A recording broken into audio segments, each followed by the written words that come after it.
Funciona así. Buenos días, en la fecha 5 de agosto de 2016, la juez 32 civil del Circuito de Bogotá se constituye en audiencia pública dentro del proceso número 2015-507, siendo las 9:48 de la mañana. Inicialmente ofrecemos disculpas por el inconveniente técnico que se presentó, que no nos permitió iniciar la audiencia en la hora señalada. Se deja constancia que a la misma asisten las personas que a continuación se presentan. El apoderado de la parte demandante.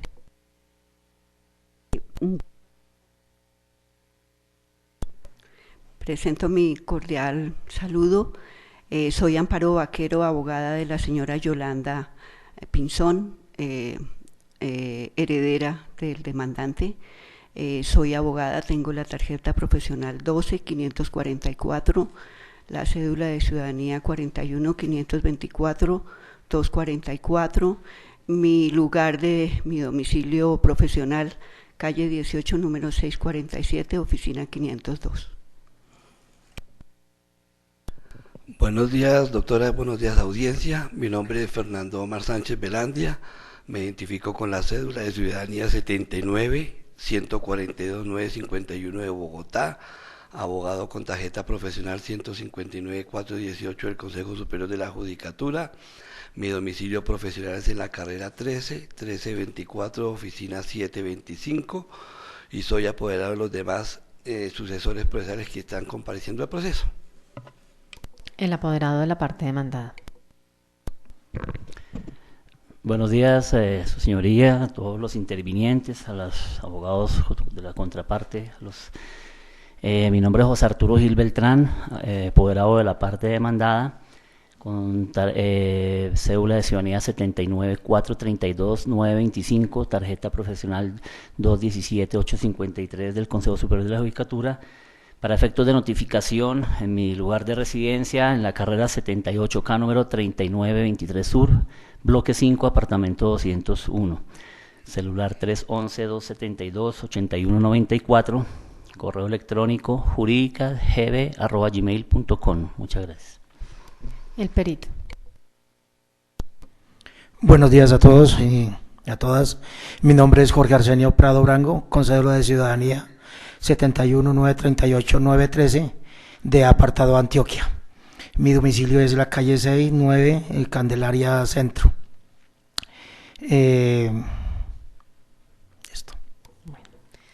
Recordemos que en audiencia anterior se había presentado una tacha de falsedad de un documento y que por esa razón debimos ordenar la práctica de un dictamen pericial. Por eso se encuentra aquí presente el perito, a quien le vamos a conceder el uso de la palabra para que rinda su dictamen. Previo a ello, le vamos a pedir el juramento de rigor para que rinda el dictamen de acuerdo con su sapiencia. Por favor, todos de pie. Señor Jorge Arsenio Prado Brango, por favor, levante su mano derecha. ¿Jura usted rendir el dictamen pericial que le fue encomendado de acuerdo con los conocimientos específicos que usted tiene sobre el tema y cumpliendo los deberes que le impone la Constitución y la ley? Sí, juro. Tomen asiento, por favor. Don Jorge, entonces le concedo el uso de la palabra para que rinda el dictamen encomendado. Yo traigo unas copias, ¿la puedo? Sí.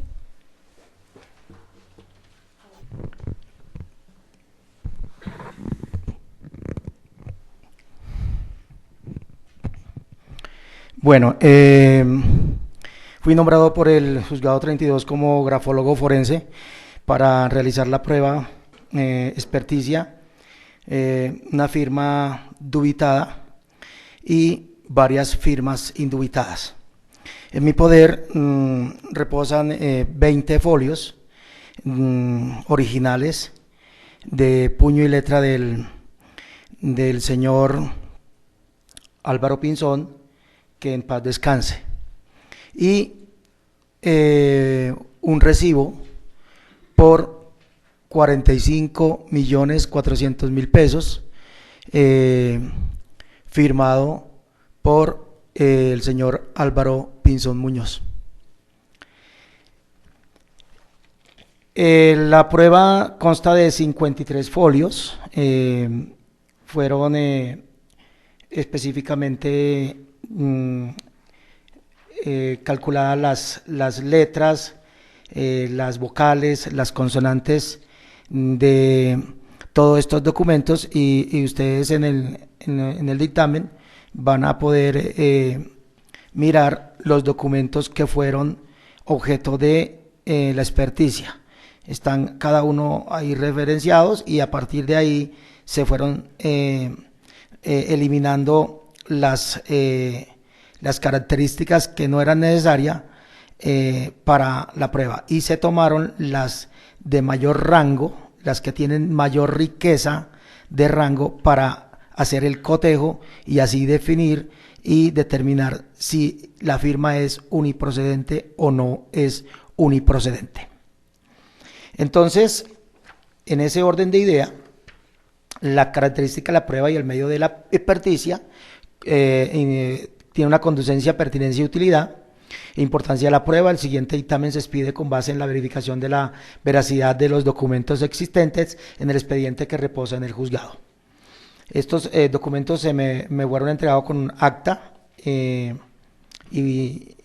se hizo hace una semana.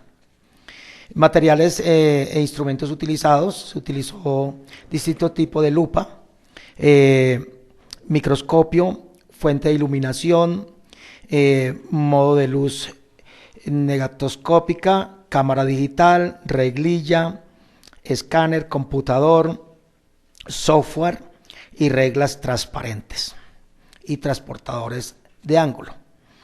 Misión pericial: el perito debe levantar las siguientes pruebas: cotejo de firmas plasmadas en un recibo de pago en hoja Word simple con las pruebas manuscritas aportadas por los demandantes, hijos del fallecido Álvaro Pinzón.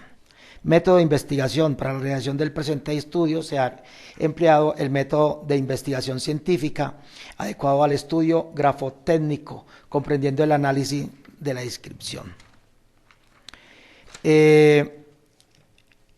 Aquí hay una reseña de la edad de la persona que se le está haciendo la prueba, 85 años.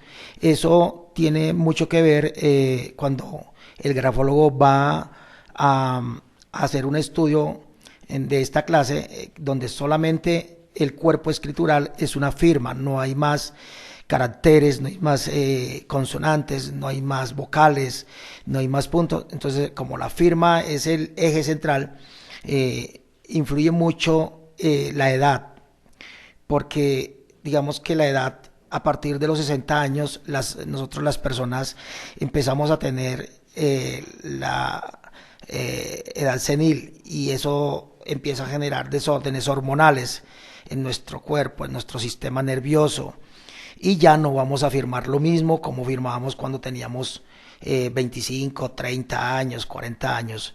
Ya nuestro cuerpo es completamente lento, sin embargo no se pierde el ritmo.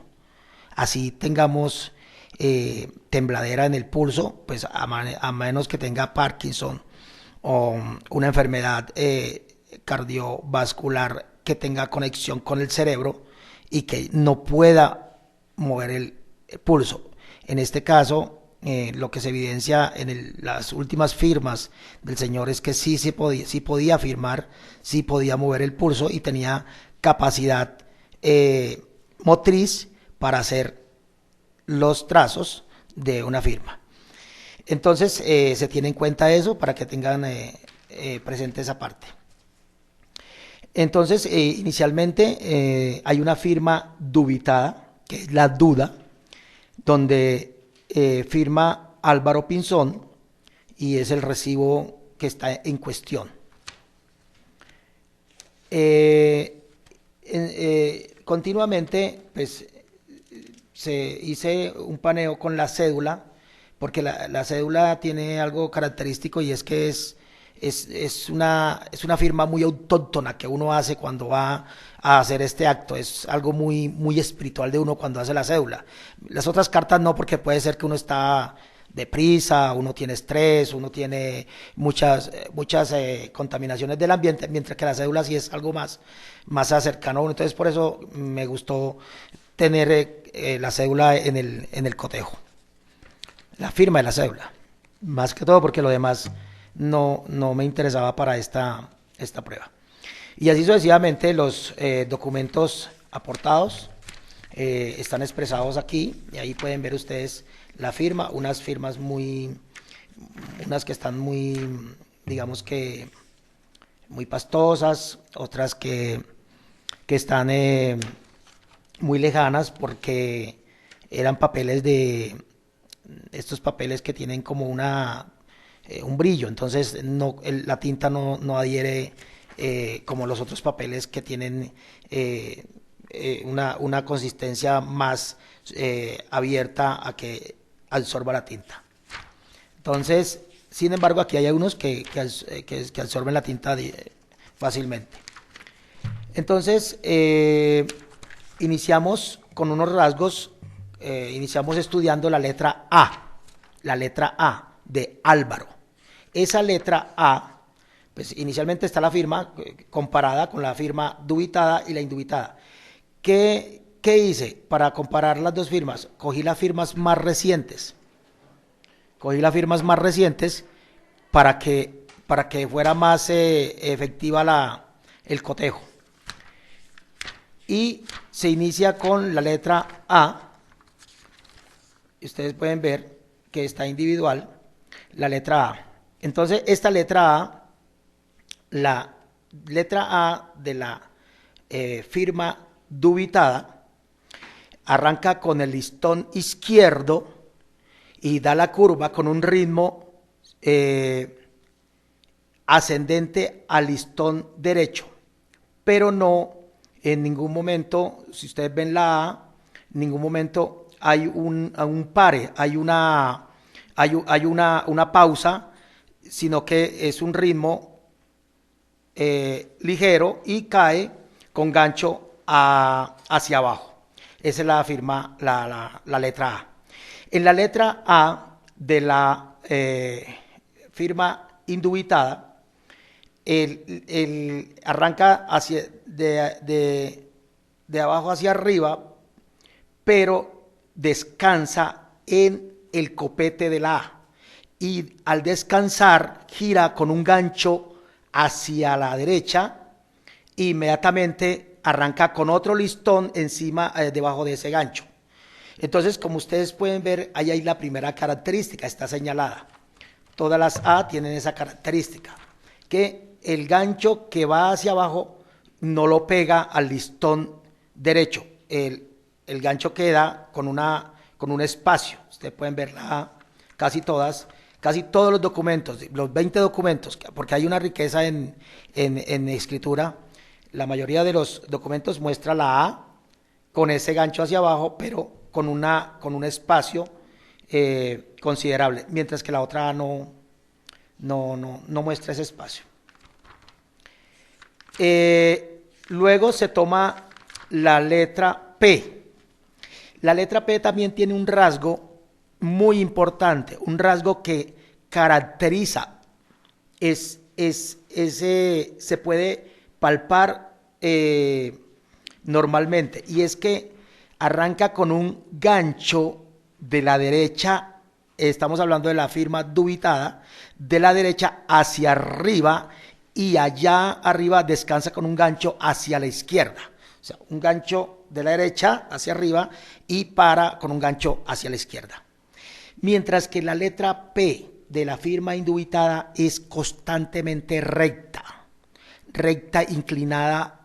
un poquito inclinada a unos 15 grados hacia la derecha. Ustedes pueden observar, es completamente recta.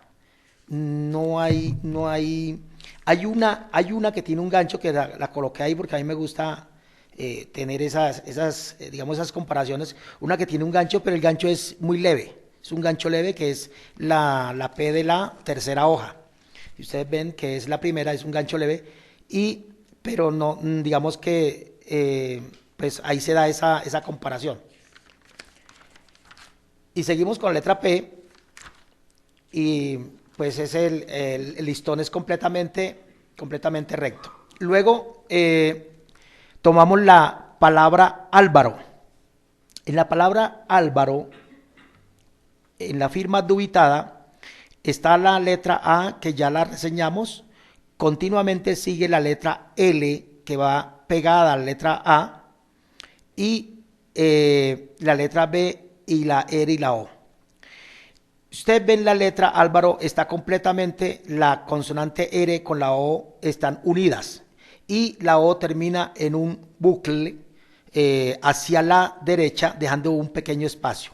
En la palabra Álvaro, indubitada, hay una característica bastante notable, y es que la consonante O no la acerca a la R, la tiene totalmente aislada. Si ustedes miran, casi los documentos tiene la letra O aislada de la letra R. Entonces eso también es notorio con el ojo humano. ¿Por qué? Porque ahí él lo que hace es que coge y pega las otras consonantes, pero la letra O la consonante O la deja completamente sola. Se pueden ver casi en todos tiene esa característica. Menos, y es importante resaltar esto, menos en la palabra Álvaro, donde firma el poder al abogado. Ahí él pega la O con la R. Sin embargo, esa unión se da ya, y uno puede observar que la palabra ya está completamente pastosa. Ahí se nota un cansancio, el pulso ya prácticamente no puede. Entonces ahí hay un ritmo que se está perdiendo de la persona que firma. La palabra pinzón. En la palabra pinzón también hay un rasgo importante, inclusive que se puede notar a simple vista. Enseguida le voy a hablar de la profundidad del pulso, y es el acento o tilde que tienen las dos palabras. En la palabra dubitada, el acento está inclinado hacia la izquierda, con una pequeña inclinación buscando media luna hacia la izquierda. Y en la palabra indubitada, pinzón, está recto o tendiente a la derecha, tiende a la derecha. Entonces usted puede observar casi en todas, si no es recto, tiende a la derecha, y en la otra tiende a la izquierda, que es un rasgo importante.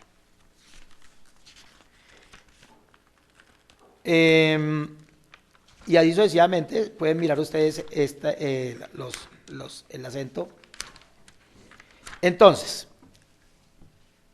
después de mirar todas esas características que son visibles, que son morfológicas, hay una cosa importante aquí que creo yo que es lo que determina este peritaje, y es que en la firma dubitada,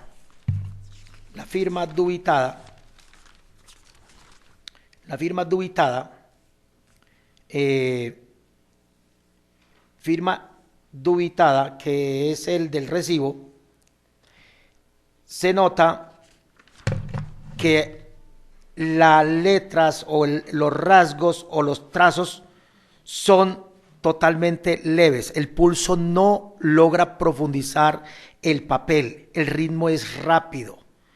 Eso indica que no es uniprocedente con las demás firmas, porque se ven pastosas, se ven que fueron hechas con un pulso completamente pesado. Hay una característica cuando uno tiene mucha edad. Cuando uno tiene mucha edad, uno le pesa la mano. Y le pesa la mano y se vuelve lento. Entonces, al pesarle la mano, el lapicero va a manejar, o el esfero va a traer más tinta al papel. Esa es la característica que se ve acá. Y mientras que la firma dubitada no genera esa característica. Entonces, es una característica. Esto es prácticamente como que el fondo de esta prueba, porque uno compara, por eso hice digamos la introducción con la edad. Uno compara la edad de 85 años con esta firma, entonces es una firma más juvenil, menos cargada de peso emocional. Entonces, dice así: a partir de la observación técnica se encuentran características en las palabras Álvaro de la firma indubitada, rasgos morfológicos diferentes a la palabra Álvaro de la firma dubitada plasmada en la cédula de ciudadanía y en el poder, particularmente en las vocales A, O. En la vocal A, en los documentos originales con firma de puño y letra del señor Álvaro Pinzón, se observa que la letra A tiene una inclinación hacia la derecha, dejando ver un gancho hacia abajo con un espacio entre el listón derecho de la vocal A, mientras que en la firma dubitada estos rasgos se muestran al contrario, definidos así. La construcción de la vocal A inicia desde el listón izquierdo con un ritmo acelerado continuo sin dejar espacio y termina hacia la parte derecha con el mismo ritmo. No se dividen los listones que forman la vocal A. En el cuerpo escritural de esta misma palabra indubitada, Álvaro, donde termina la consonante R con la vocal O, existe una distancia de 3 milímetros, presentándose esta característica en la mayoría de los documentos originales, incluyendo la cédula. Ahora bien, está en el poder firma indubitada y la del recibo firma indubitada, no existe esa distancia evidente de las demás firmas. O sea que ahí no hay, lo que decía, no hay esa distancia de que él deja la O por allá tirada, no se refleja en esos dos firmas. Sin embargo, las pruebas que se realizaron para medir y cotejar el pulso y el ritmo escritural no concuerdan en estas dos firmas, ya que en la firma de recibo dubitada se expresa un ritmo lento y pausado y sin el peso del pulso de una persona de 85 años de edad, donde se nota la vejez, senilidad y la demencia por los años de vida. En la firma indubitada poder se expresa un ritmo rápido y un pulso profundo con peso hasta dejar el papel empastado de tinta. En la firma indubitada, la palabra Pinzón, plasmada en la cédula y recibo y en el morfológico y en el poder que le suscribió él al abogado y demás documentos originales, deja unos rasgos morfológicos diferentes a la palabra Pinzón de la firma dubitada plasmada en el recibo de pago, particularmente en las consonantes P y en la vocal I.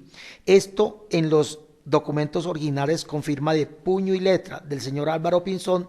Por lo tanto, se observa en la consonante P y en la vocal I la diferencia con la firma indubitada, ya que en la mayoría de los documentos originales con puño y letra del señor Álvaro Pinzón, que en paz descanse, existe una distancia de 1.6 milímetros, mientras que en la consonante P y la vocal I de la firma dubitada existe una distancia de 1.90 milímetros. Igualmente, el acento o la tilde en la firma indubitada está inclinado hacia la derecha y en la firma dubitada este acento o tilde está inclinado hacia la izquierda. En general, la firma dubitada cotejada con la firma indubitada no son uniprocedentes. Los caracteres son diferentes. En las letras ya mencionadas, indubitados, se presencia el trazo pastoso y con una profundidad al ceñir el pulso sobre el papel. En cambio, en la firma dubitada el trazo es fino y no contiene pasta. Por lo tanto, esta escritura es evidente en riqueza de detalles en cada uno de los caracteres, siendo completamente diferente en la morfología del cuerpo escritural original. Estudios realizados. Las grafías en cuestión de tanto dubitada como indubitada fueron examinadas con el microscopio estereoscopio y comparación de estos instrumentos dieron como resultado lo que les estoy expresando. Documento indubitado. Los elementos característicos observados en el cuerpo escritural realizado por el señor Álvaro Pinzón son los siguientes: grafías pequeñas realizadas con esfero, donde se evidencian líneas en 4 trazos, líneas escriturales legibles en la expresión suave, presión en su escritura, sobre todo en las verticales, descendientes, trazos seguros, enérgicos y nítidos, ofreciendo una incuestionable espontaneidad y sinceridad gráfica dominada por su autor. Tamaño grande en altura, significando las iniciales de los trazos ascendentes y angulada, velocidad lenta y segura, y puntuación al terminar la escritura representada en la letra del alfabeto español y líneas piramidales. Documento dubitado. Los elementos característicos observados son los siguientes: grafía grande al comenzar las escrituras con separación considerables, algunos con paradas suaves, sin embargo son legibles en la expresión de su texto. Presión profunda en todo el recorrido, trazos ascendentes y angulados, velocidad lenta y en forma lineal. Dictamen final. Como consecuencia de las conclusiones anteriormente expuestas, llego con este concepto a valoración como conjunto aportado con la presente pericia, la respuesta final al objeto que me fue solicitado por el Juzgado 032 Civil Municipal. Conclusión final. Al circuito. Qué pena. A juicio del perito que suscribe este dictamen, se obtiene una conclusión concreta derivada de los aspectos reseñados en el estudio del cotejo, producto de los documentos aportados por el despacho del Juzgado 032.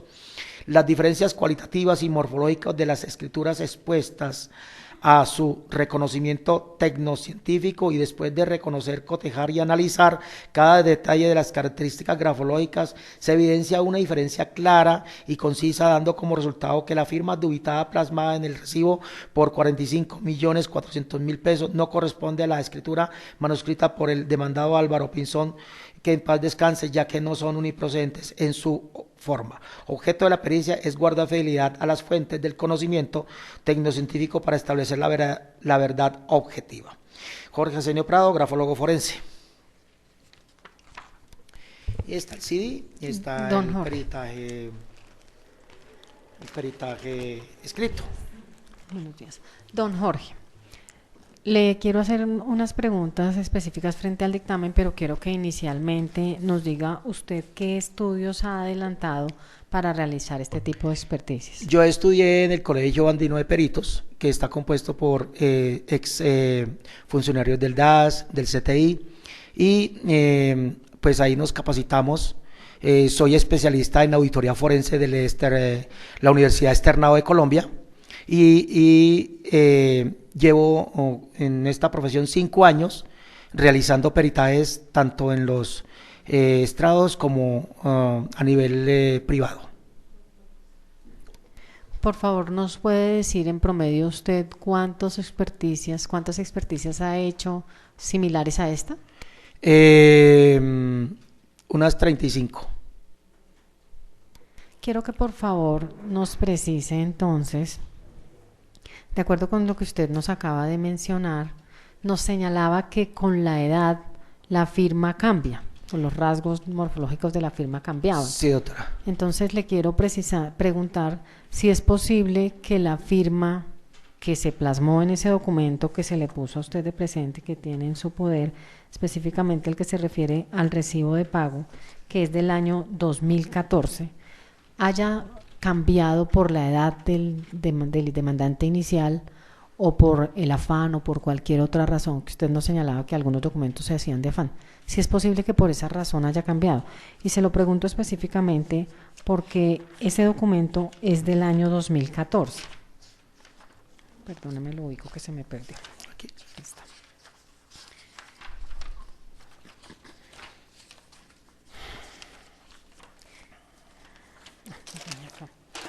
El documento del folio 131 data del 25 de febrero de 2014, y en su mayoría los documentos que le fueron presentados a usted son de los años 80, 90. Por eso le pregunto, ¿pudo cambiar por esa razón? Sí, doctora, precisamente por eso hice la comparación con el poder que le hizo el abogado.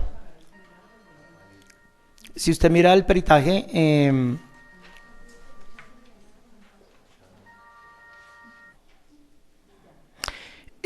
digamos que eso fue pues según la fecha de la cédula y y la demanda, eso hace como un año que él firmó esos documentos que están ahí. Los otros son más antiguos, pero se toma el rango de las firmas más recientes, o sea, las que él firmó últimamente. En uno de esos está el poder del abogado.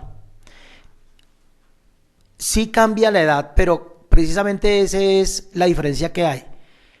Para que él tuviera, digamos, ese mismo comportamiento escritural con la firma dubitada, debería estar pastosa y con un pulso, porque cuando uno mira, digamos, a fondo con la lupa, los puntos allá a fondo son rápidos. No deben ser rápidos por la edad, deben ser lentos y deben ser pastosos por el peso del pulso.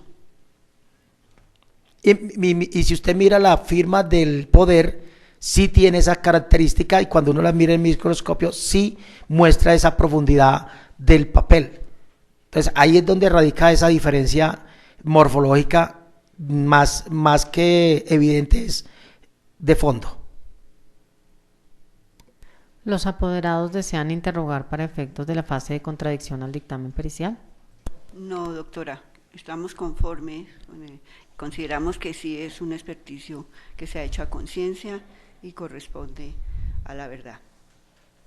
Igualmente, doctora, no tengo que hacer ningún reparo, y también considero que la experticia ha sido hecha con imparcialidad, la imparcialidad de que trata el artículo 235 del Código General de Proceso, entonces no tengo nada que decir.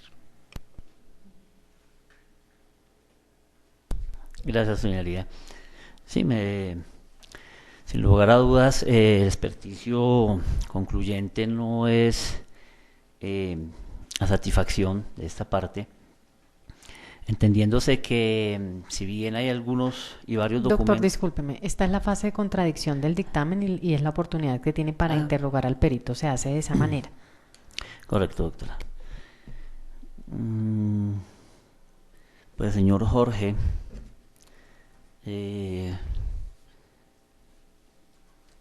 tuvo usted en cuenta posiblemente que dentro de el transcurrir del tiempo, de los años, como usted bien lo hizo, lo nombró aquí en esta representación que usted hace, hay unos rasgos característicos que son evidentes con el transcurrir del tiempo, y a cada uno de nosotros nos pasa cuando hacemos firmas, no siempre generamos las mismas firmas. ¿Usted ha considerado que esas firmas que aparecen en el recibo con las que usted cotejó definitivamente tienen algunos rasgos que los hagan diferencial para su dictamen? Precisamente, pues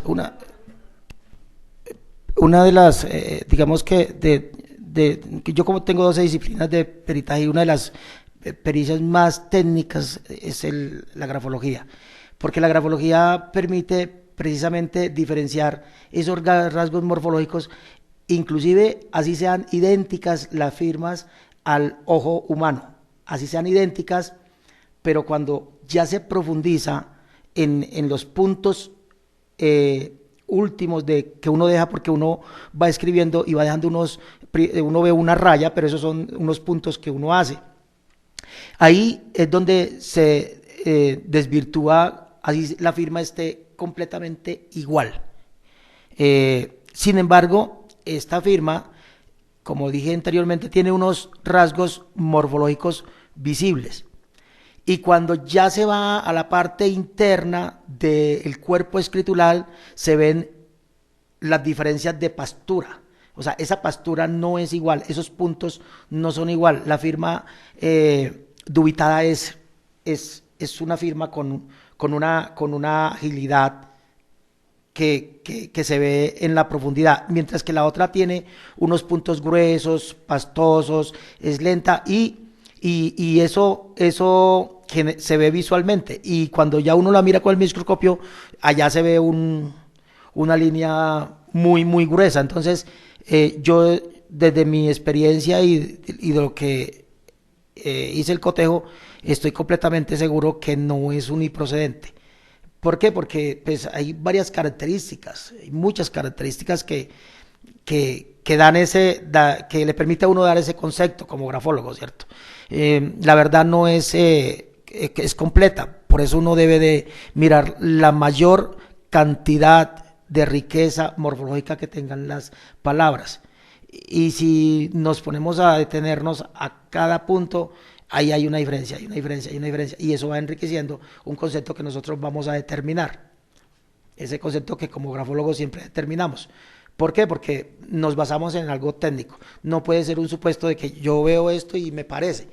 No, porque no es así, es como comparar y comparar y comparar. Una experticia como esa, a mí me duró 36 horas. 36 horas y me levantaba poquitico porque es que hay que estar comparando con la lupa, y es ahí donde uno ya dictamina. Esa es como mi respuesta a eso, doctor. Y finalmente, usted lo habían dicho, en sus 35 experticios grafológicos, en sus 5 años de experiencia, es entendible también y que se conoce por quienes hemos estado frente a este tipo de situaciones, que el estado del ánimo en el momento de firmar el documento, ¿sí? Y más cuando se trata de tratar de demostrar la veracidad de una firma en un documento donde se transfiere o se recibe cierto monto de dinero, ese estado anímico, psicológico o del momento de la persona en que firma, con la intención de quizás de llegar a confundir a su futuro, ¿es posible que eso se haya dado? Sí, eso sí se da. Inclusive he tenido experticias donde aparentemente hay una tacha de falsedad y resulta que fue hecho a propósito. Inclusive con un número que me acuerdo que es el 3, hice una experticia y se evidenció que no fue una tacha de falsedad, sino que fue a propósito, fue inducida a hacer eso para que más tarde, como dice usted, se diera eso, y sí se dan. En esto de la grafología se dan muchas cosas, y uno no puede ser ajeno a esas características externas e internas que se presentan en los cuerpos escriturales. Eso sí se da. No tengo más preguntas, señoría. Don Jorge, de acuerdo con su respuesta anterior, quiero que nos precise si en este caso se pudo dar ese cambio o esa modificación de la firma en virtud del estado anímico, lo que usted nos acaba de precisar. Ya ese es un panorama psicológico, ¿cierto? Y como les dije inicialmente, en este momento, digamos que ahí la grafología tiene varias divisiones. La grafotecnia y el estudio de la grafía de esa grafotecnia. ¿Qué pasa? Si yo les contesto o les respondo en la parte anímica, la verdad no podría, porque no llego hasta allá a conocer esa parte anímica de unos actores que estuvieron en una época firmando. Yo me baso a lo que veo en la parte técnica, científica, que es lo que yo puedo como ser humano emitir en un momento determinado, ya sea antes, durante o después, con mi comportamiento. En ese momento lo que analizo es la parte técnica. Ya la parte psíquica, la parte emocional, no alcanzo a llegar allá porque no tengo, no tengo pruebas para terminar eso. Me baso en lo que observo con las herramientas. Don Jorge, usted nos decía en su dictamen que en todo caso una persona de la edad de don Álvaro hacía un trazo más pastoso, sí, y que este era un trazo más fluido y que no permitía que se impregnara en el papel. ¿Esa característica especial se puede dar en un caso como este por el estado anímico de la persona, pretendiendo confundir a la parte? Sí se puede en determinado momento. Si yo tengo, esa habilidad para engañar, yo puedo generar esa forma para después determinar que no fui yo. Sí, claro, si tengo la habilidad y tengo los conocimientos grafológicos. Si yo tengo los conocimientos grafológicos, voy a utilizar técnicas para después demostrar cosas que no son.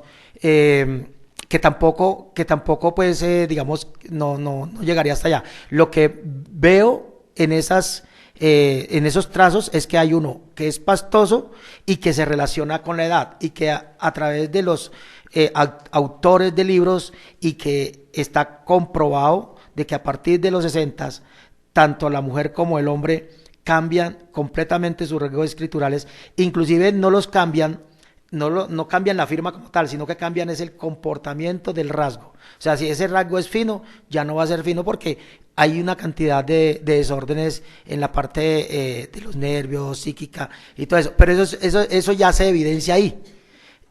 Que lo haya hecho a propósito o que se vea que se haga a propósito pues en libros que he leído en autores, se ven esos casos, ¿cierto? Y eso se ve en la parte forense, pero hasta allá yo no puedo, pues, digamos, determinar que se hizo a propósito o no se hizo a propósito. Simplemente que sí se pueden dar los casos, como usted me pregunta. ¿Sí? Don Jorge, se lo pregunto nuevamente por la edad de don Álvaro.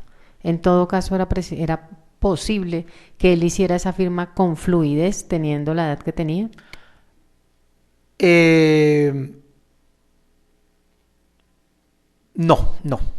No, porque ahí radica también una circunstancia. Yo puedo imitar, si yo voy a imitar, yo tengo que, digamos, imitar el pulso de la persona que voy a representar. Entonces, el pulso se ve de pues lo que analicé es como una persona de 40 años. Tendría que ser muy, muy específico, digamos, el autor de la firma.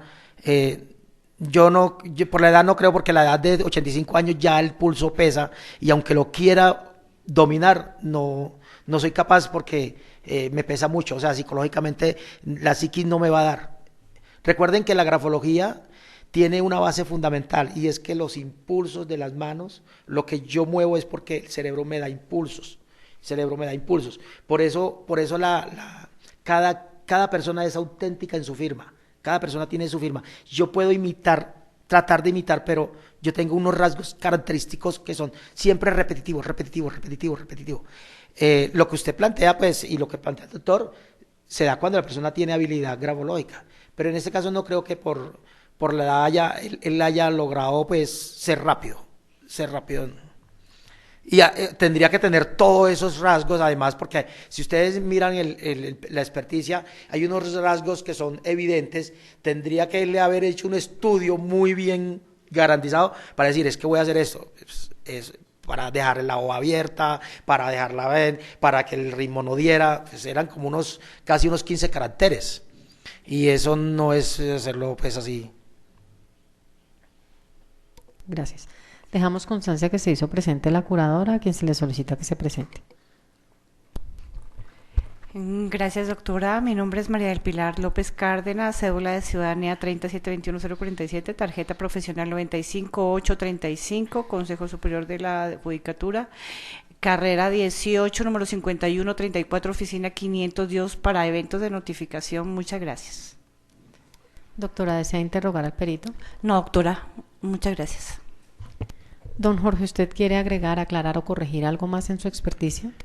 No, lo que está determinado es lo que está hecho. Ahí no, yo pues, dar información extra no, porque esto lo que dije está basado en lo que estudié, en lo que cotejé, entonces no tengo más, doctora, que agregar. Entonces procedemos a señalarle honorarios definitivos, la suma de 1.000.000 de pesos, que deberán ser cancelados por la parte que solicitó la prueba, y se autoriza su retiro. Gracias. Estos son los originales. Bueno, como quiera que ya recaudamos o agotamos toda la fase probatoria, vamos a proceder a la de alegaciones finales. Para ello, inicialmente le vamos a conceder el uso de la palabra al apoderado de la parte demandante.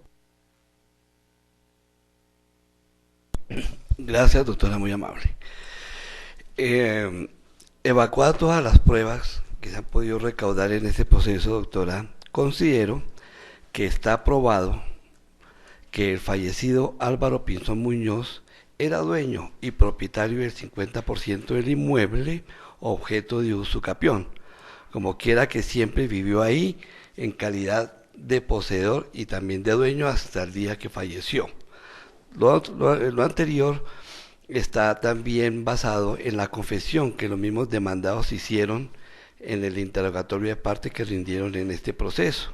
Aunque el interrogatorio tiene muchas contradicciones en sus cosas, pero lo cierto es que sí confesaron y a viva voz nos manifestaron de que el señor Álvaro Pinzón sí era el dueño del 50%, al punto que ellos mismos trajeron a colación el hecho de que había vendido su 50% por valor de 45 millones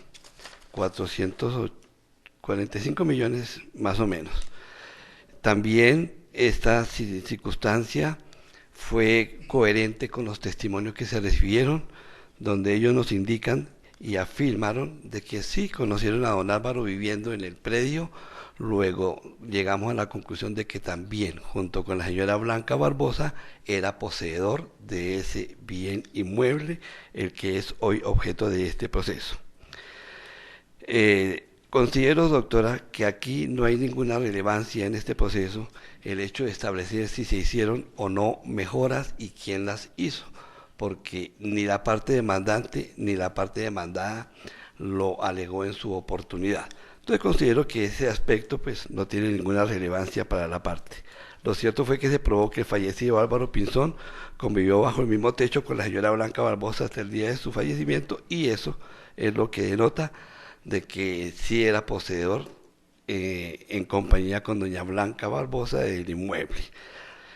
También se probó que el inmueble que se dijo en la demanda, que se estableció y se alinderó y se mencionó, fue el que visitamos en la inspección judicial cuando estuvimos todos allá presencialmente, y el perito nos corroboró este hecho.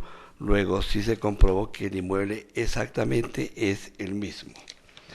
Por otra parte, en atención a que la tacha de falsedad que se propuso ha prosperado, de acuerdo con el dictamen del perito grafólogo que nos rindió, está demostrado que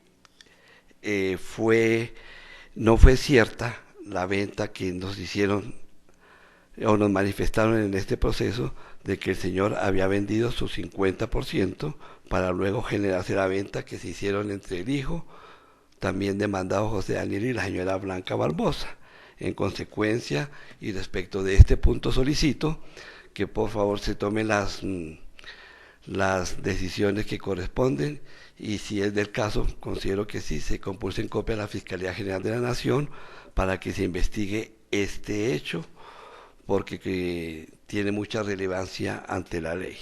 Por lo demás, solicito al juzgado respetuosamente se despachen favorablemente las pretensiones de la demanda, pues insisto y considero que sí quedaron debidamente probadas. No es más, doctora, gracias. Continúa la otra apoderada de la parte demandante. Gracias, doctora.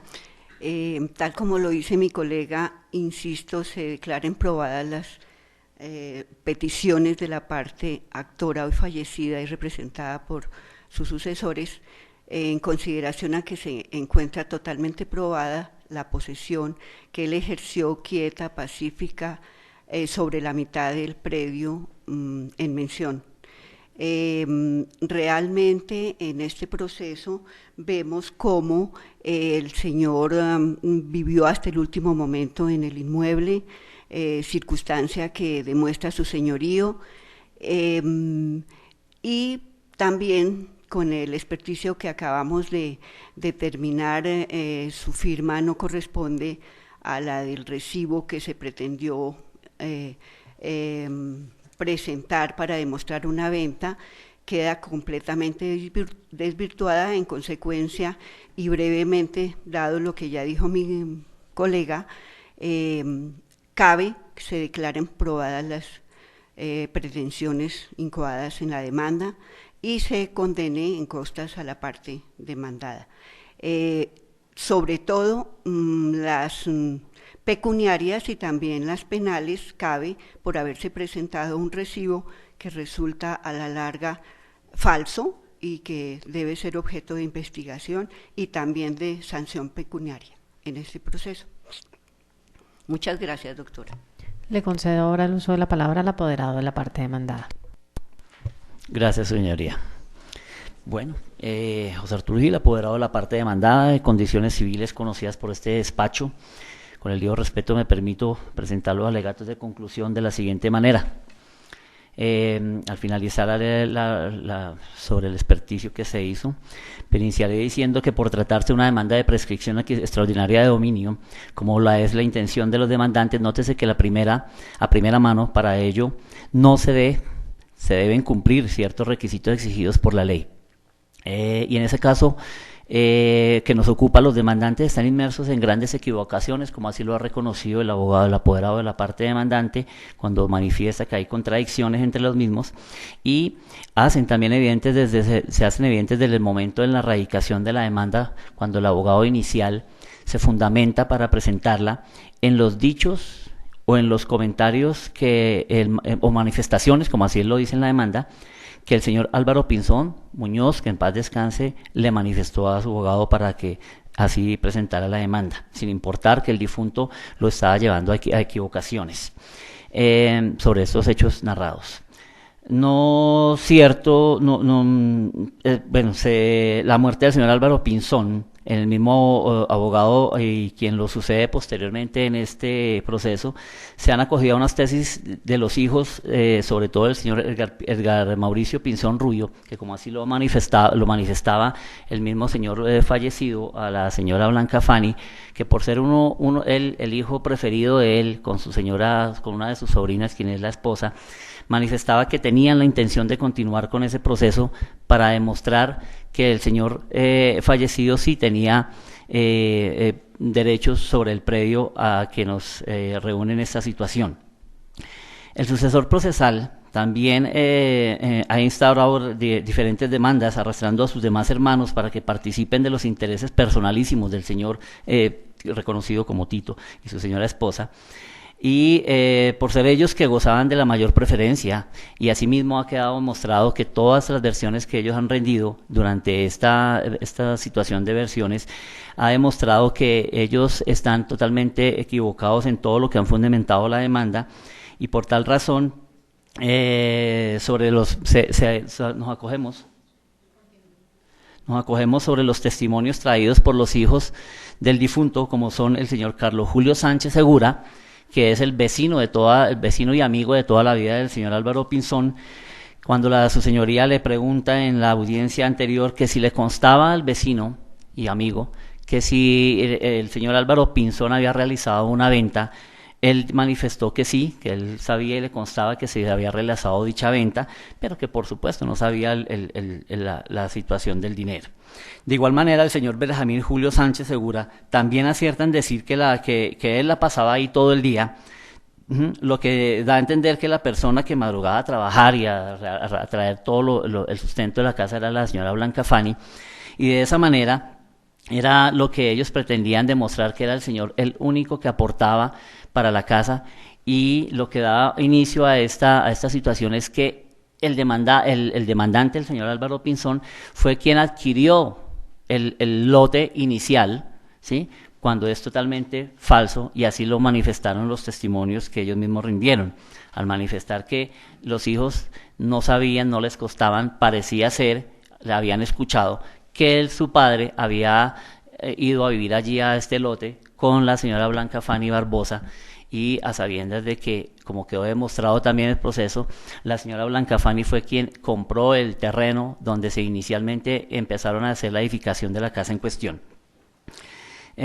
Asimismo se manifiesta que el señor Héctor Pira aclara que el dinero entregado al señor Álvaro Pinzón fue en efectivo y personalmente para pagar unas deudas y entregarle a uno de sus hijos, que sí él era pensionado, pero que ganaba muy poquito, manifiesta el señor Héctor Pira, que tenía otra casa al sur de la ciudad.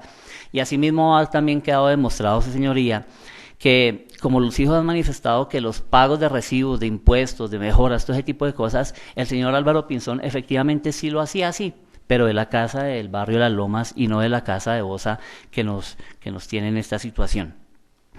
De igual manera, pues hay unas declaraciones también de los hijos demandantes, cuando el señor José Álvaro Pinzón manifiesta que no le consta que todo es a oídas, que todo es lo que el papá le comenta, y desde ahí se empieza a notar un claro sentido del señor y la agilidad mental que el señor Álvaro Pinzón tiene para enredar toda la situación y llevar no solamente a sus hijos, sino a la señora Blanca Fanny con la que convivió todos estos años, ¿sí?, a una situación de engaño, de mentira y de zozobra. He ahí la pregunta que yo le hacía al señor grafólogo, si es posible que ese estado mental del señor, como así ha quedado demostrado también que el señor era una persona que le gustaba el alcohol y se le pasaba bebiendo, que por eso llegaba golpeado, con los ojos morados y todo ese tipo de cosas, era una persona sagaz, y esa era la intención de la pregunta. Tratar de demostrar si el estado psíquico, mental o psicológico del señor Álvaro Pinzón al firmar el recibo, que por supuesto lo firmó al recibir el dinero, eso podía incidir en que el señor hiciera o tratara de hacer una rúbrica totalmente diferente. Los hijos, la señora Magnolia Pinzón, siguiendo su libreto de las declaraciones, manifiesta que también sabe muy poco de la relación que tiene con lo de la lote y la casa. Y sí, así se ha demostrado también que ellos realmente no saben, no conocen, no tienen ninguna asertivo sobre las intenciones que el papá ingresaba dineros allí, y ha quedado demostrado que el señor, como ellos mismos lo han manifestado, era un señor pensionado que a la época solo ganaba el mínimo, y todos ellos han manifestado que era el único señor que la pasaba allí en la casa. Desde todo el día lo veían hasta por la noche, y por supuesto, un señor con el mínimo no podía hacer todos los arreglos, esas mejoras, comprobar y construir, y sino que queda demostrado que hoy día a la fecha, la señora a la edad que tiene sigue trabajando y sigue haciendo 2 o 3, 4 servicios al día de más de 50,000 pesos diarios, lo cual nos lleva a que al mes está ganando casi 3, 4 millones de pesos, y a la actualidad, si nos trasladamos a la época de esa fecha, pues la señora salía a las 5 o 6 de la mañana, por eso es que los vecinos ni los mismos hijos lo veían ahí, y a todos les manifiesta y les consta que el señor Álvaro Pinzón era el que permanecía allí. Dicen, haciendo mejoras y arreglando, ¿sí? Él compraba el cemento, la arena, las varillas, todo lo que allí se metió en esa casa para construirla, pero se hizo con el dinero de la señora Blanca Fanny. Por tal razón, señora, su señoría, y solicito también, como lo ha manifestado la parte demandante, pues que la decisión sea a favor de la señora Blanca Fanny, toda vez que el perito grafólogo, así lo ha manifestado y acertó en decir que no tiene la posibilidad de demostrar la parte psíquica, psicológica, mental, posiblemente desde el estado criminológico del señor Álvaro Pinzón, en el momento de hacer esa rúbrica, que es real, veraz, efectiva, que recibió un dinero, que así lo manifestaron los testimonios, que así ha quedado demostrado con las letras, con los testigos que el señor que prestó el dinero, con los empleadores del señor José Daniel, que si bien la señoría pudo haberse manifestado que se trajeran desde los Estados Unidos los empleadores del señor José Daniel, a quienes le pagaron toda la plata y le dieron todo el dinero, o sea que esto se nos está convirtiendo en algo imaginario por parte de quienes pretenden quedarse con la casa de la señora Blanca Fanny Barbosa sin mover un solo dedo en toda su vida, y así de sencillo. Por tal razón, su señoría, solicito que su decisión sea a favor, en aras a la verdad, a la transparencia y a todas las pruebas allegadas a este proceso, para que asimismo doña Fanny pueda seguir gozando, desconociendo que los hijos han querido, los hijos del señor difunto han querido no solamente manipular esta situación, engañando al aparato judicial, sino que también se ha quedado demostrado, pues, que todos los documentos que así fueron allegados, con todas las firmas que fueron reconocidas por el perito, son documentos que reposan en original en la casa de la señora Blanca Fanny Barbosa, y algunos que fueron allegados a su despacho, y aún así me ratifico en que dicho documento es veraz, es real y es la firma concreta de un negocio que realmente se concretó. Muchas gracias, señora. Tiene la palabra ahora la curadora Adlite. Gracias, doctora. En calidad de curadora nombrada por el despacho de personas indeterminadas dentro del proceso de la referencia, mis alegatos se atienen a lo contestado en la demanda respecto de los hechos y pretensiones, y me atengo, vuelvo y repito, a lo probado por el despacho y por las partes. Muchas gracias. Sí, doctor, ¿quería hacer alguna manifestación? Sí, doctora, gracias. Es que quería aclararle a mi distinguido colega. Discúlpeme, pero no es una oportunidad para adicionar sus alegaciones, No, una no, no, oportunidad no. ya finiquitó. Entonces, No, es que como ¿algo de trámite?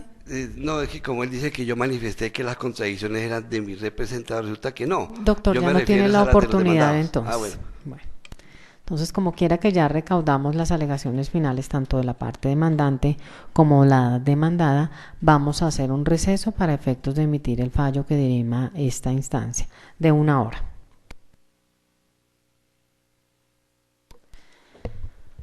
Reanudamos luego del receso para efectos de emitir el fallo que dirima la primera instancia previas las siguientes consideraciones. En primer lugar, debemos dejar en claro que en este proceso se encuentran cumplidos los presupuestos procesales y que no se advierte ninguna irregularidad de carácter procesal que pueda invalidar la actuación surtida. En segundo lugar, debemos dejar en claro que como en este proceso se tachó de falso el recibo obrante a folio 131, el que fue aportado por el demandado José Daniel García Barbosa en su interrogatorio, y como quiera que el artículo 271 del Código General del Proceso le impone al juzgador dar aviso al fiscal competente cuando quiera que encuentre probada la falsedad de un documento aportado como prueba, antes de definir si en este proceso se cumplen o no los presupuestos que exige la acción de pertenencia, vamos a determinar si se presenta o no la tacha de falsedad del documento que fue alegada por la parte demandante. Debemos recordar en este punto que la falsificación material se presenta cuando una persona finge o imita la grafía de un presunto suscriptor de un documento o cuando sencillamente inserta su nombre allí sin lugar a realizar un tipo de imitación. Es por esta razón que el medio probatorio idóneo para determinar la falsedad incoada encuentra fundamento en la prueba pericial de carácter grafológica que fue decretada por este despacho y que fue rendida en la audiencia que se celebró el día de hoy por el perito Jorge Arsenio Prado Branco, quien con base en las probanzas recaudadas y todos los anexos que fueron aportados tanto por la parte demandante como por la demandada, dictaminó, luego de un análisis científico del caso, que la firma dubitada plasmada en el recibo por 45 millones de pesos no corresponde a la escritura manuscrita por el demandante Álvaro Pinzón, que en paz descanse, ya que no son uniprocedentes en su forma. Así lo manifiesta en forma textual el perito en su dictamen. De lo anterior se concluye que, siendo esta la prueba reina para efectos de determinar la falsedad planteada por los demandantes, la tacha se encuentra llamada a prosperar en virtud de haberse determinado que el señor Pinzón no fue quien suscribió el recibo aportado. En este punto debemos precisar que, si bien el perito señaló que por el estado de ánimo o la intención del suscriptor era posible que cambiara su rúbrica para engañar a futuro a quien pretendiera hacerla valer, también afirmó que en este caso concreto ello no era posible dada la edad del señor Pinzón, puesto que ésta no le permitía hacer una firma con fluidez como la de una persona de aproximadamente 40 años, que era la que él había determinado en su peritaje que era la persona que había efectuado la firma. Adicionalmente, si tenemos en cuenta que, de acuerdo con las declaraciones, don Álvaro era ebanista y ya estaba pensionado, no es posible determinar que él hubiese tenido la habilidad de una persona experta en este tipo de acciones para realizar esa falsedad en su propia firma. Por ello deberá declararse probada y por ende se excluirá la falsedad, probada la falsedad y por ende se excluirá esa prueba al momento del análisis de los presupuestos de la pertenencia. Y en cuanto hace a las condenas consecuenciales que trae este tipo de sanción, en lo que se refiere al artículo 274 del Código General del Proceso, referente a la sanción de un 20% sobre el monto de las obligaciones contenidas en el documento falso, debemos tener en cuenta en este caso que, a pesar de haber sido aportado por el demandado en su declaración, lo cierto es que en este proceso no se pretendía cobrar o ejecutar el valor que él mismo refiere, motivo por el cual el despacho se abstendrá de imponer la anotada sanción relativa al 20%. Sin embargo, emitirá las respectivas condenas consecuenciales al momento del fallo, tal como se lo impone el artículo 271 del Código General del Proceso. Dejando en claro lo anterior, vamos a entrar a analizar si en este caso se cumplen los presupuestos de la pertenencia. Debemos recordar que las aspiraciones del demandante inicial de don Álvaro Pinzón guardaban relación con sus aspiraciones de beneficiarse con la prescripción adquisitiva extraordinaria para adquirir la propiedad del 50% del predio que afirmaba venía poseyendo por el tiempo que impone la ley. Por tanto, es claro que el proceso promovido, esto es el de pertenencia, es el indicado para darle respuesta a ese problema jurídico, puesto que este tipo de procesos es el que le permite al poseedor que sea declarado dueño. Debemos tener en cuenta los siguientes aspectos jurídicos para efectos de determinar los presupuestos que exige la acción de pertenencia. El primero, el artículo 2512 del Código Civil, de acuerdo con el cual la prescripción adquisitiva es un modo de adquirir las cosas ajenas por haberse poseído durante cierto lapso de tiempo y concurriendo los demás requisitos. El segundo, el artículo 2518 de la misma codificación, que prevé que se gana por prescripción de dominio de los bienes corporales, raíces o muebles que están en el comercio humano y se han poseído cumpliendo con las condiciones legales, y de esa misma manera se ganan otros derechos reales que no están especialmente exceptuados. Debemos resaltar además que para que opere esa prescripción adquisitiva extraordinaria de dominio es necesario que el demandante acredite que en él fungen esas condiciones de poseedor, que como sabemos la legislación señala que son los elementos específicos del corpus y del animus. El primero relacionado con el simple poder de hecho o apoderamiento material de la cosa, y el segundo ya del linaje subjetivo intelectual, que consiste en comportarse como verdadero dueño de la cosa. Adicionalmente, en torno a la prescripción adquisitiva extraordinaria que interesa en este asunto, debemos recordar que ésta se presenta cuando el poseedor carece de justo título, pero ha poseído el bien por un término superior a los 20 años. En este punto debemos aclarar que si bien es cierto que ese término fue reducido por la Ley 791 de 2002 a 10 años, lo cierto es que el poseedor que pretenda beneficiarse de ese nuevo término deberá invocarlo, puesto que el mismo empezó a correr en vigencia la normatividad anterior. Pero como en este asunto no se solicitó así, el término aplicable será el de los 20 años, en virtud de lo dispuesto en el artículo 2532 antes de la modificación introducida por la Ley 791. De acuerdo con los anteriores fundamentos, es claro que los presupuestos para que opere la prescripción serán los siguientes. Primero, la posesión material del demandante sobre el inmueble o su capir. Segundo, que esa posesión se prolongue por el tiempo que exige la ley. Tercero, que dicha posesión sea ininterrumpida y pública. Y cuarto, que la cosa o derecho sobre la cual se ejerce la misma sea susceptible de adquirirse por prescripción. También se ha precisado de manera doctrinal y jurisprudencial que además de los anteriores requisitos para la consolidación del derecho de propiedad, el demandante debe acreditar la plena identificación del bien materia de prescripción, especificándolo por su ubicación, sus linderos, medidas, puntos cardinales, nomenclatura y demás circunstancias que lo individualicen. De acuerdo con lo anterior, entonces vamos a verificar si en este caso específico se cumplen los presupuestos que exige la acción de pertenencia.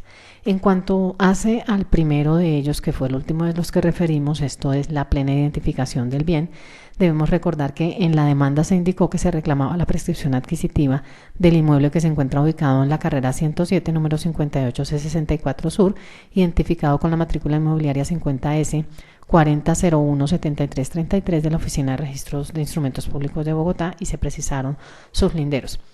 De igual manera, la ubicación y linderos del inmueble fueron corroborados por este despacho en la diligencia de inspección judicial, en la que se verificó que se presentó un cambio de nomenclatura y que actualmente el inmueble o al inmueble le corresponde la dirección carrera 88F, número 58A42, lo que también se puede verificar del certificado de tradición y libertad que obra dentro del proceso. En segundo lugar, debemos verificar la posesión material del demandante inicial sobre la cuota parte equivalente al 50% del inmueble o su capir, y para ello vamos a referirnos a todos los medios probatorios que recaudamos en este proceso. Debemos inicialmente poner de presente que los demandantes, cuando rindieron sus declaraciones, esto es, los actuales sucesores de don Álvaro, señalaron, entre otras cosas, que, por ejemplo, don José Álvaro, cuando el papá se fue a vivir con la demandada, tenían un lote y construyeron allá, que lo conoció cuando ya estaba prácticamente construido. De igual manera, don Edgar Mauricio dijo que él era el que más hablaba con el papá y que su conocimiento de los hechos referentes al lote devienen de lo que le comentaba su padre. Señaló que el papá compró con la señora, cree, y que él fue cuando el papá ya lo tenía prácticamente construido.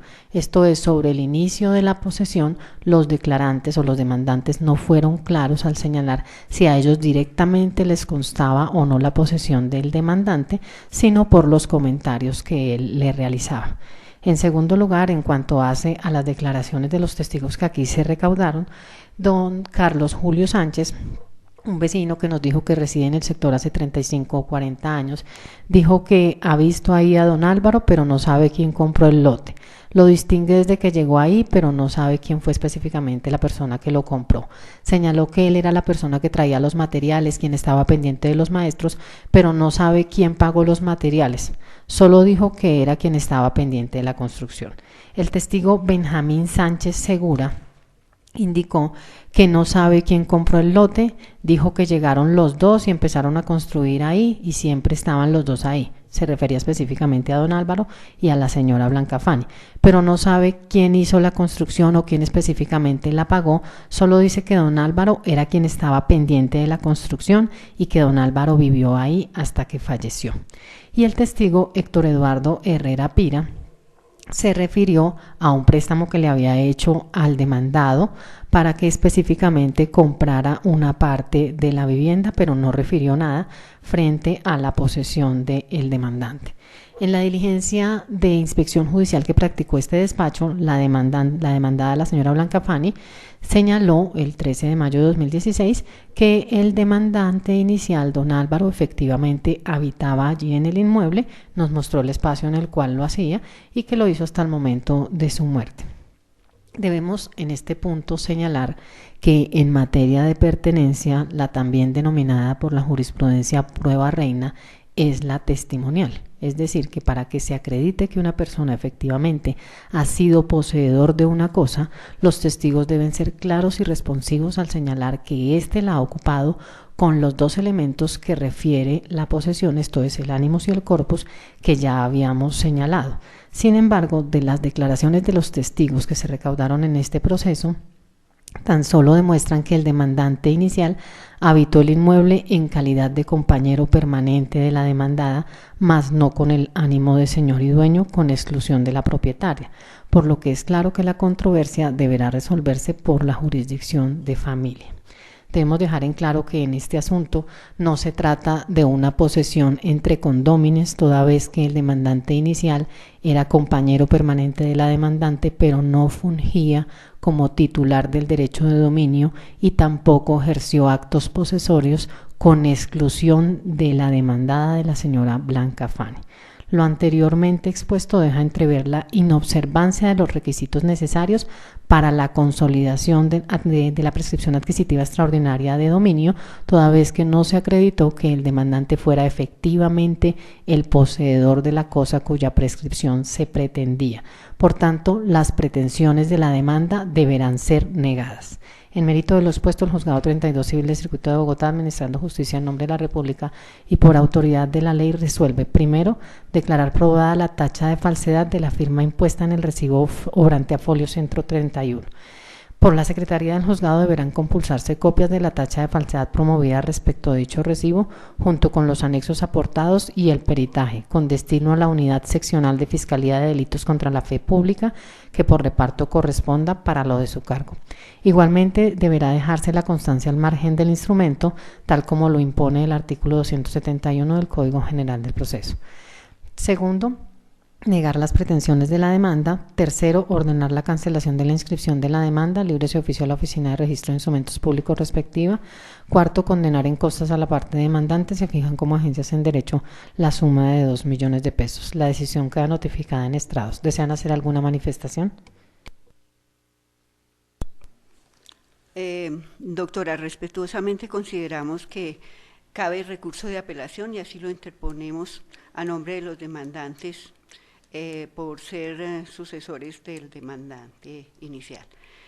Consideramos que no se ha estudiado algunos puntos fundamentales, como son que la señora Blanca Fanny Barbosa García no respondió la demanda aceptando los hechos de la demanda instaurada por el señor y en consecuencia se tienen por cierto los hechos susceptibles de confesión que consideramos que no se estudiaron a fondo.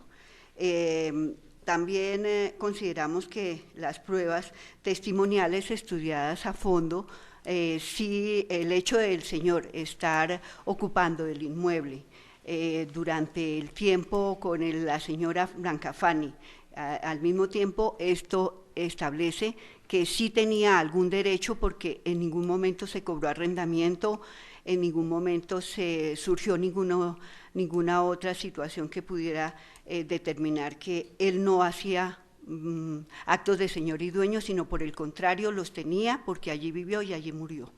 Entonces consideramos que así puede ser. Se encuentra debidamente identificado el inmueble, como usted mismo lo ha dicho, entonces estos serían nuestros argumentos para fundamentar la apelación. Sí, señora juez, entonces en nombre de mis representados también comparto la opinión de mi colega y me uno también al recurso de apelación, teniendo en cuenta que esencialmente en el proceso fue confesado, fue declarado por la misma demandada de que el señor sí vivió en ese inmueble y no lo hizo en otras circunstancias sino como poseedor, porque aquí él no pagó arriendo, no pagaba absolutamente nada, o sea, no se puede pregonar de que era que vivía esporádicamente ahí. Eso significa de que sí se llena los dos presupuestos de la usucapión, el ánimo y el corpus sí fungían en el señor Álvaro, hoy fallecido. Por eso considero que también debe hacerse un estudio más a fondo y concluir que con el silencio de los demandados al no contestar la demanda, pues simplemente eso conlleva ante la ley el allanamiento a las pretensiones. El allanamiento significa aceptarlas, porque en ningún momento contestaron la demanda dentro de la oportunidad legal correspondiente.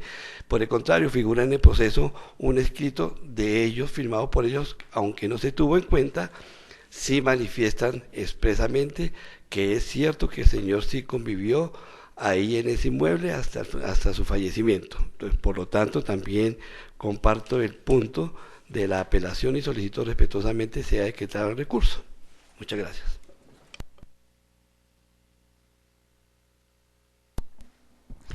Doctora, conforme a su decisión, con todo lo manifestado por lo aquí dicho, queda una vez probada en aras a la verdad, a la transparencia, la honradez procesal. Doctor, disculpe, ¿va a interponer recurso? No, doctora, muchas gracias. Entonces, el despacho de conformidad con lo dispuesto en el artículo 323 del Código General del Proceso concede ante la Sala Civil del Tribunal Superior de Bogotá el recurso de apelación planteado por la parte demandante en el efecto suspensivo. La Secretaría de este despacho deberá remitir oportunamente el expediente. La decisión queda notificada en estrados. ¿Desean hacer alguna manifestación adicional? No, su señoría. Entonces, como no es otro el objeto de esta audiencia, se da por terminada y se suscribe el acta por quienes en ella intervinieron. Muchas gracias y que tengan buena tarde.